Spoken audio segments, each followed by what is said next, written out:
Welcome, everyone, to the April 9th edition of the Fine Arts Missouri Educators and the Inclusion, Diversity, Equity in the Arts Network. I'm Phyllis Paisley, the Executive Director for the Missouri Alliance for Arts Education. Happy to be your host today to celebrate jazz in Missouri. We're going to introduce some of our other people on the call today. I am Cynthia Phelps, and I am the Director of Professional Learning, as well as an Art Across the Curriculum Specialist with Missouri Alliance for Arts Education. Finally, Travis Lewis, would you introduce yourself, please? Yeah, hi. I'm the Education and Community Engagement Manager at Jazz St. Louis. I also teach at UMSL too, but I'm here representing Jazz St. Louis today. Why don't we start with Travis, who can tell us a little bit about Jazz St. Louis and some of the resources that they have to offer arts educators in Missouri. Yeah, so Jazz St. Louis has a lot of programs we do, some of which are pretty well known in the state and some of which are less articulated. We have first of all of our education and community engagement programs are free, but we have 6 education programs and 10 community engagement programs. And that's in addition to our concert series. We bring in some of the greatest jazz artists in the world to perform. So I'll give you a quick rundown with what all these programs we offer. I encourage any of you, if you haven't been to the club before, if you're in town, like reach out to me personally, and I can get you set up with some tickets and stuff. So on our education side, our flagship program is our Jazz U program, which is an audition-based high school program. There's 7 groups. It's produced a number of professional musicians now. We currently have a Jazz U grad that's in Lincoln Center Jazz Orchestra, amongst others. That group in particular, this year, one of the groups, our top group, is going to play at the New Orleans Jazz and Heritage Festival. We have students that commute as far as 2.5 hours away to be in the program. It meets once a week for 2 hours, and each group is run by a St. Louis-based professional jazz musician. So we're able to compensate and able to keep the local jazz scene some extra opportunities for musicians. That program will typically have about 200 people audition, and we take about 60 every year. One of the special things about that program is a separate program we do, which is our artist residency program, which we're currently in the throes of right now this week. So 3 times per year, we invite nationally and internationally known jazz musicians to come and work with local schools and high schools. And they also work with the kids in our program. That's capped off after a full week where they give a concert at the club on Friday and Saturday. And Saturday morning in particular, all of the kids in our education programs come together and they get to ask these artists. And it's been a delight on our end. This year in particular, we had people like John Clayton and Gregory Hutchinson were part of this, which are 2 of the top jazz musicians. They're legends at this point. So the fact that kids are having daily interaction with these people, or you can have John Clayton come and work with your high school program. Again, it's an entirely free program. If you know of anybody that would like to participate in that, you can either contact me directly or you can do it via our website. We are seasonal, and our season follows the school year. So we have our next artist set for next year, but we can't announce it yet. That announcement's going to come in June. So around June or July, those portals will open back up and people can enroll in that residency program. We don't have a radius circle set for how far we'll travel. The farthest I've taken an artist is about an hour from here. And that's something internally we're trying to work out. Like, if a school that's 2 hours away, is it possible for us to take an artist that far out? And we haven't quite landed on that. One of the options we looked at too was possibly letting schools come to our facility and work with them on that side. And I'm just bringing that up for the folks that might not be in the St. Louis metro area if you're a little bit farther out. But like today, we were at Jefferson College and some other places. A typical residency week, we'll visit 15 to 20 schools in addition to all that. So we have our Jazz U, our high school program, our Jazz residency program. The third program I like to talk about, which is one of my favorite programs, is our Jazz Academy. I got involved with this before I worked here full time. I was a consultant. And Jazz Academy, basically what we found with our high school program is that some of the better supported music programs in the city of St. Louis and in the metro area tended to be the high schools that had more resources available and were in wealthier neighborhoods. And when we did a deeper dive into that back in 2016, we found a lot of those students who were coming from those schools were being taught by university professors. In one case, a family I spoke with, their teacher was charging $100 an hour per week, and that student was getting 3 lessons per week. So the family was investing $300 a week on their personal students' music path. So our middle school program is set to help correct that playing field a little bit. So what that program offers for middle school students, it is not audition based. The students are selected by us, and we're not particularly interested in the students' current ability levels. We're more interested in their own work ethic, their own attitudes towards music, their interest in music, and feedback that we get from teachers. We select approximately 25 students per year for this, and it's a holistic program, meaning that it's 3 days per week. We pick the kids up from school, we bring them to the organization.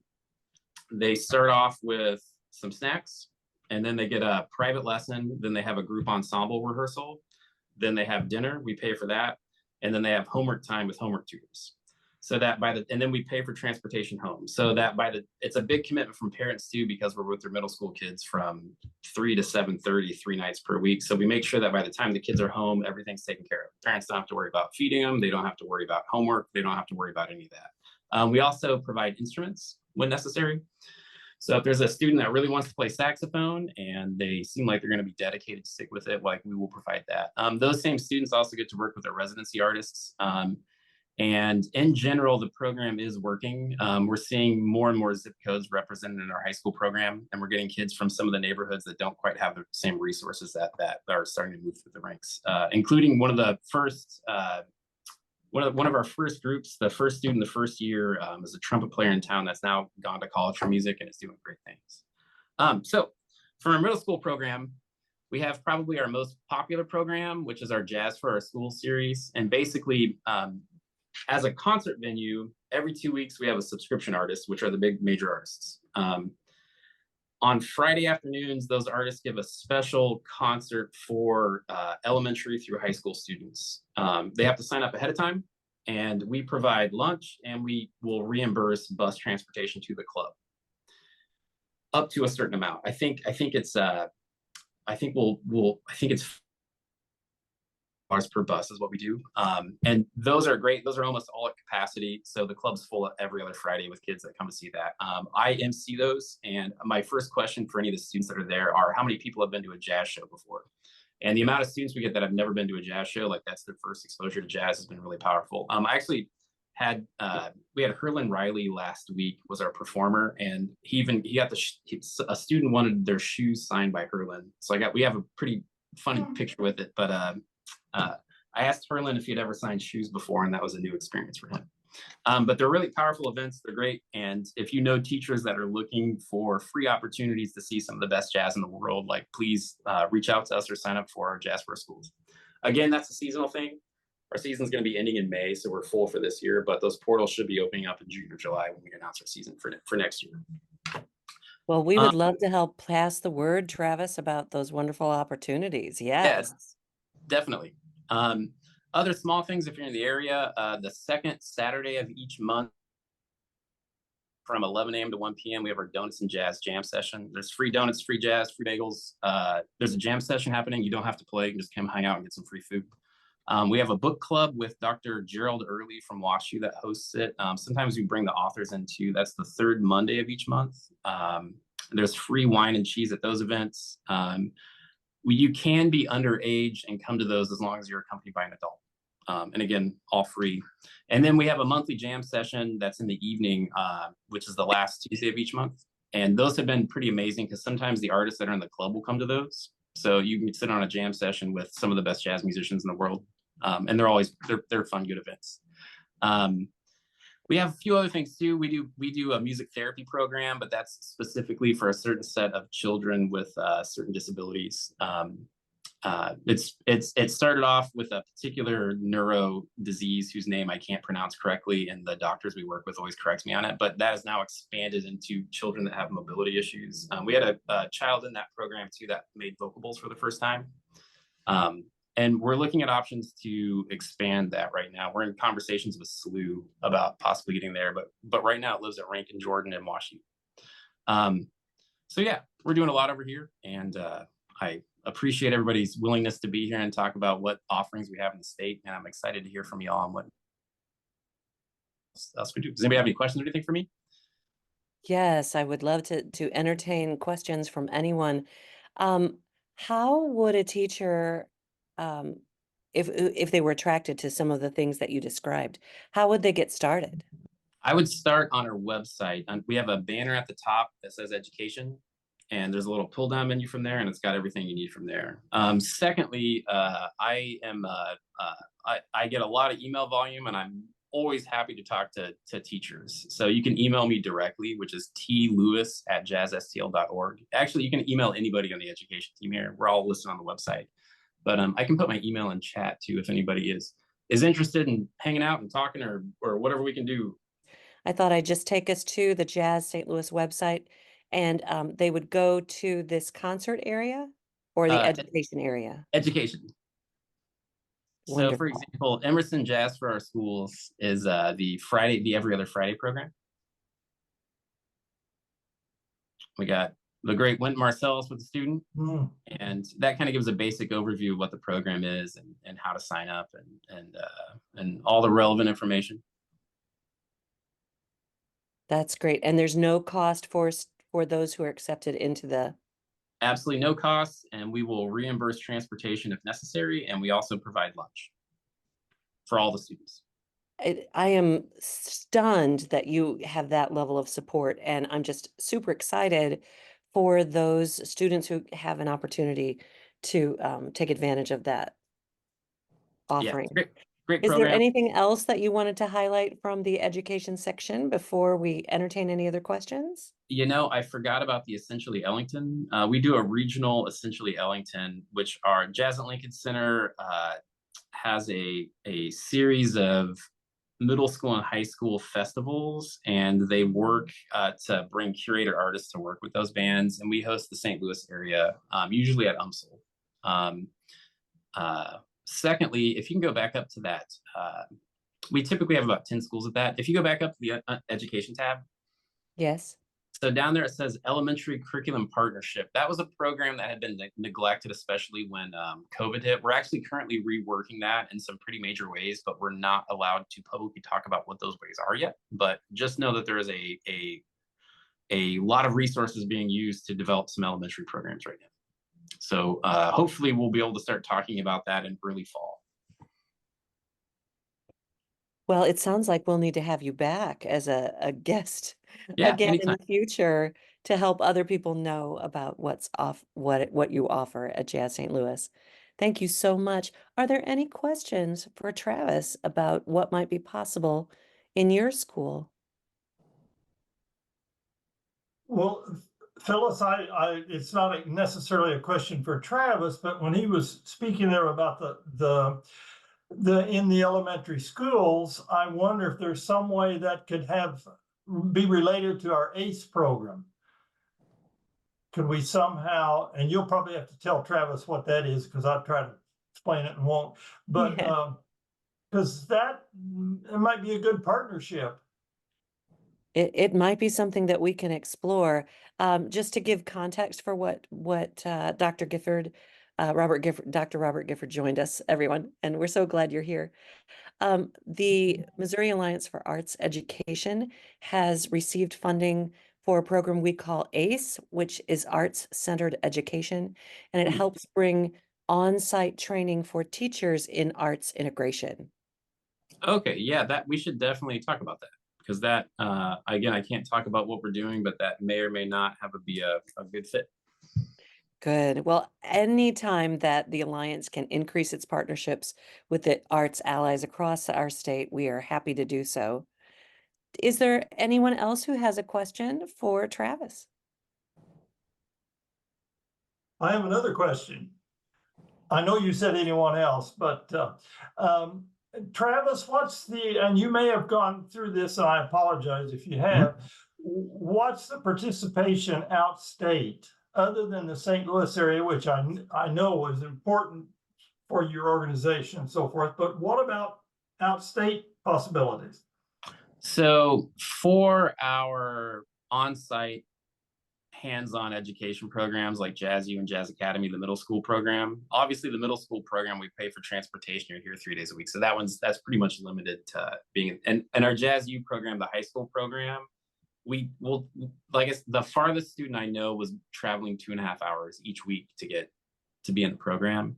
And those are a little unique because it's a weekly commitment, right? For the Jazz in Our Schools program, where the artists are performing for the students in the club, and there's a conversation that happens after the concert too, where the students can ask questions. We actually get a pretty large commitment from schools. We'll get schools that have traveled 3 or 4 hours.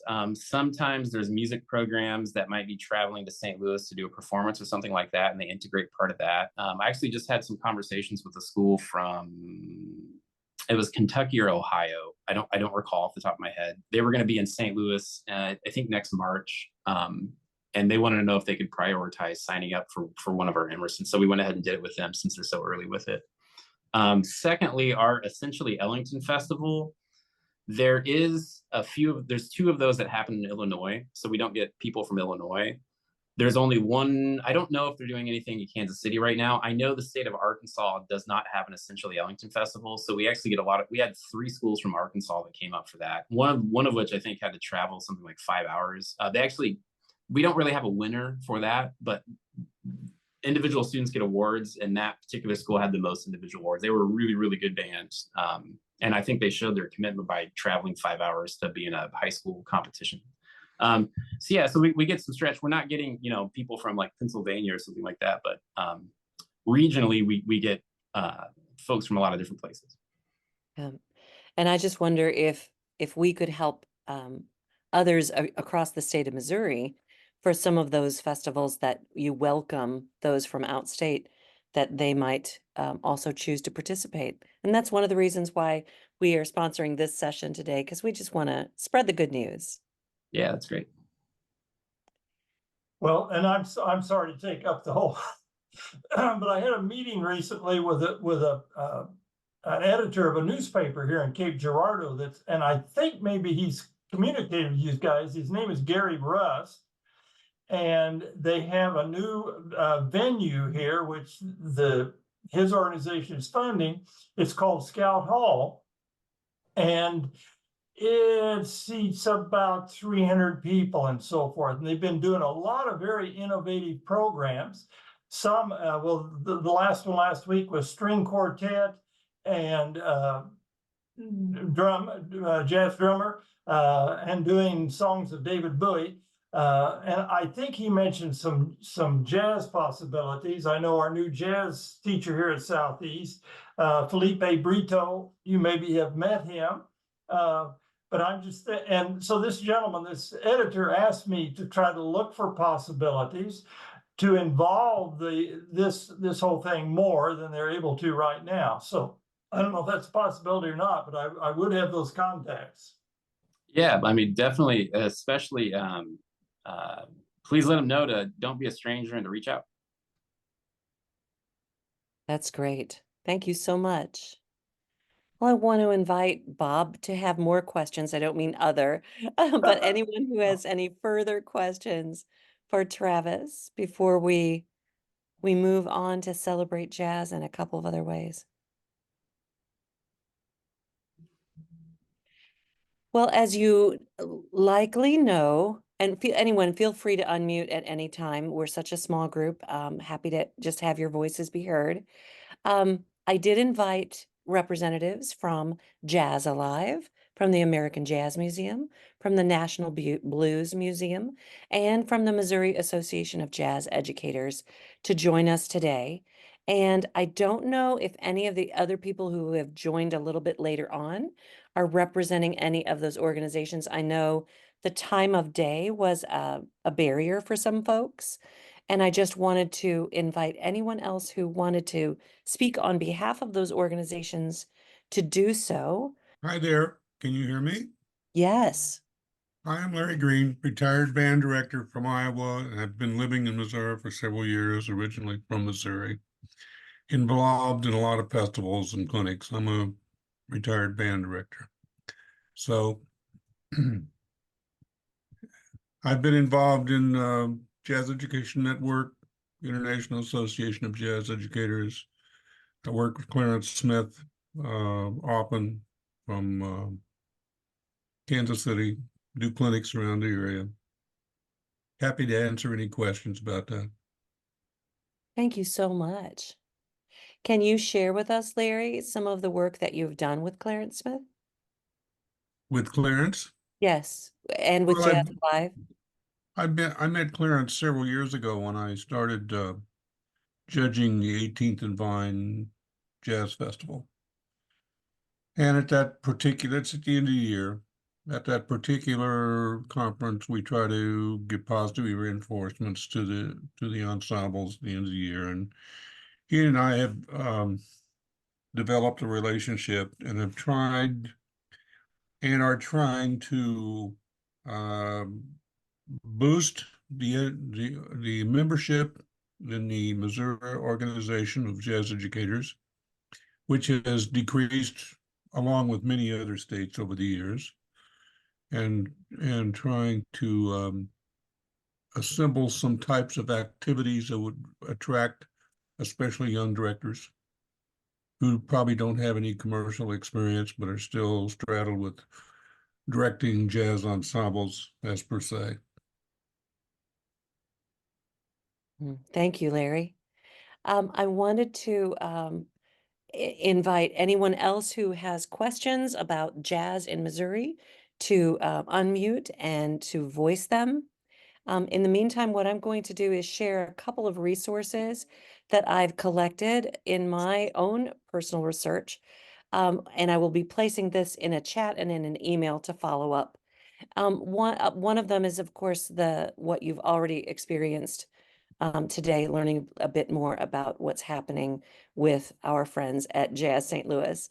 And you can reach their website. I'll place this in the chat really quick at jazzstl.org. The next, oh, did it go in? Yeah, okay, good. And they have some great resources and as an additional just opportunities that you might be able to avail yourselves. We have Jazz Alive, which again has quite a bit of offering for youth. And so I'm going to include their website in the chat right now and encourage you to visit their site. The National Blues Museum I wish that I had more personal experience with this group. I know that they have had some leadership changes fairly recently. And we kept missing. We've emailed and we've not, and I live in St. Louis, so I'm like, I should just come, but I haven't quite gotten myself to their site just yet. I do know that I think Karen's on the Key's on the call, and she was. Oh, did I put the chat in there for National Blues? Okay, good. The American Jazz Museum has some really wonderful resources, and I know that Key lives in the Kansas City area. I don't know how deep her personal partnership has been. If I may add, it's a deeper relationship. It started in 2017 because I worked at the American Jazz Museum. I worked there for 6 years. And I remember they first came up in 2016, and I want to say it was at least 100 plus something students. And so I just got back from their culture festival they just had 2 weekends ago. And I was a guest speaker there, and they're coming in town this weekend. So they're going to tour my studio again this weekend, which is at Inglewood's Art Center. And I think they're probably bringing 80 plus students. And they also toured the other studio last year. So I don't know how they all fit in your studio.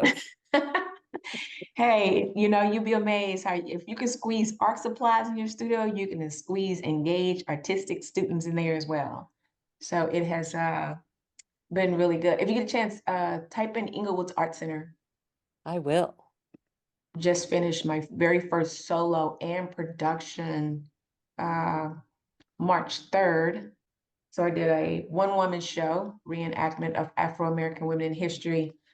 And then I did an art exhibit. So they're going to come up and see the art exhibit that will be up And then I'm doing another one-woman show the 21st in honor of Jazz Appreciation Month. This performance was, needless to say, I'm so happy now I can say this, was featured in Australia at the Australian Jazz Museum. I would say that's a good connection. If you all are interested, is contact the Australian Jazz Museum. It's rich history. They're like my second family. So I was invited to go down there and speak. And yeah, and I've always gone to the Jazz at Congress in New York, but I haven't been in the past couple of years. Well, of course, due to COVID, but that's where I do a lot of my research is there. And of course, New Orleans, very good friends with the New Orleans Jazz Museum and the New Orleans Jazz Orchestra. So a couple of my close friends. Wonderful. I noticed, speaking of New Orleans, that the Preservation Hall group has some great online resources that I wanted to make sure that people here in Missouri, teachers here in Missouri might avail themselves, because those who live nearer the metropolitan areas have more opportunity with visiting artists and that sort of thing. But through their online outreach, you can go visit them online. Mhm. So thank you for bringing that up, and thanks for sharing a bit more about your connections. No problem. Thank you. Well, I want to say thank you to everyone for coming. And the final thing that I know I have on my agenda today is to invite one of you, and it may not be Larry, it may be Larry, I don't know. He's already a member of the Missouri Association of Jazz Educators, but we were going to sponsor one of you to join that organization for the coming year as part of a door prize, if you will. And so if you are interested in receiving that, would you please type your name in the chat or voice your name, and then I am going to list them in a numerical order, and I'm going to ask Cynthia to pick a number between those, unless it's just one person who wants to be the recipient, and then they'll be the lucky winner. Yay! Do have one more thing to add at the MCC, Metropolitan Community College, Blue River. I have a jazz series, a collection over there. So I'm also putting textiles in collaborations with colleges. So I'm connecting with the music department and the art department. So, and theater. So it's a win-win as an artist. And Key, you are just such a multi-talented artist. For those who do not know Key's work, she is a visual artist, a textile artist. She is also a storyteller, consummate storyteller, and is part of the National Storytelling Association. Did I get the name of that organization right? But Yes, you got it right. I did. Good. The National Good. Storytelling But Network. I didn't know if you can, and I know you are as a consummate storyteller that encompasses theater, but I didn't know if you consider yourself a singer and a jazz musician as well. I am not a singer. I tell people I sing solo and no one can hear me. I will tell you, you've got the tools, Kay. You can do it. I share my website in case somebody wants to see my website and see the jazz collection. Just click on Jazzy Collection if you want to see the jazz collection that is out there. Awesome. So I have just one name in my list. Otherwise, we may have a winner of our 1-year subscription to the Missouri Association for Jazz Educators. Going once, going twice. Congratulations, Key! I'll get in touch with you after this session, and we will work out the details to help you enjoy your membership in MOAJE. Congratulations. And Thanks. everyone, thank you again for coming to celebrate jazz in Missouri. And we look forward to seeing you next time. May 14th, we are welcoming St. Louis Symphony Orchestra's Jessica Ingraham. And I hope, Travis, that you've connected with Jessica already. She has a nonprofit called Different Dynamics STL, meeting students with special needs in a concert setting. Yeah, we do a lot of partnerships, and we're all around each other. Yeah. Good, good. I am so glad. I'm going to put one more little thing in the chat, and that is a link to this evaluation form. We do try to collect feedback after each one of our sessions. And if you would be so kind to answer these 3 short questions, and there's an extended option if you want to answer more questions, but to answer questions about today's session, we would really appreciate your feedback. Thank you again for coming, and I hope you enjoyed the rest of this gorgeous April afternoon. Well, thanks Thank you. for having us, and thanks for doing this. Have a good afternoon. Thank you. You're welcome. Thank you. No problem. Thank you. Thank you for hosting.